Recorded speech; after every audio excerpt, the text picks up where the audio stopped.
രാവിലെ കാപ്പി പറിക്കാൻ സ്ത്രീയാണ് കടുവയുടെ ആക്രമണത്തിന് ഇരയായത്. വനപ്രദേശത്തായിരുന്നു മൃതദേഹം. ജനവാസ കേന്ദ്രങ്ങളെന്നും ഈ മൃതദേഹം കടിച്ച് വനഭാഗത്ത് കടുവ കൊണ്ടുപോയതാണ് നാട്ടുകാർ പറയുന്നത്.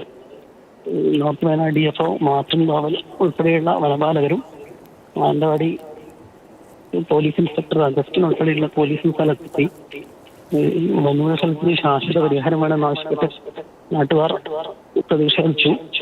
മന്ത്രി ഓർക്കയുള്ള സ്ഥലത്തെത്തി നാട്ടുകാരുമായി സംസാരിച്ചതിന്റെ അടിസ്ഥാനത്തിൽ വനഭാഗത്തുള്ള മൃതദേഹം ഇപ്പോൾ മാറ്റുന്ന നടപടികളാണ് നടക്കുന്നത്. തീർച്ചയായും വിജയകുമാർ, അതായത് മന്ത്രി കേളുവിന്റെ സാന്നിധ്യത്തിലാണോ ചർച്ച നടന്നത്? അതിന്റെ അടിസ്ഥാനത്തിലാണോ ഇപ്പോൾ നാട്ടിൽ ആ പ്രതിഷേധം മാറി നിൽക്കുന്നത്? അതോ ഇത്തരമൊരു വനത്തിനോട് ചേർന്ന പ്രദേശം അവിടെയുള്ള കരുതൽ നടപടികൾ അല്ലെങ്കിൽ പ്രതിരോധ മാർഗങ്ങളൊന്നും സർക്കാർ സ്വീകരിക്കാത്തതിനകത്തുള്ള പ്രതിഷേധമാണോ പ്രധാനമായും നടക്കുന്നത്? വനവുമായി അതിരിടുന്ന പ്രദേശമാണിത്. ഇവിടുത്തെ വന്യമൃഗശല്യത്തിന് ശാശ്വത പരിഹാരം വേണമെന്ന് ആവശ്യപ്പെട്ടാണ് നാട്ടുകാർ പ്രതിഷേധിച്ചത്.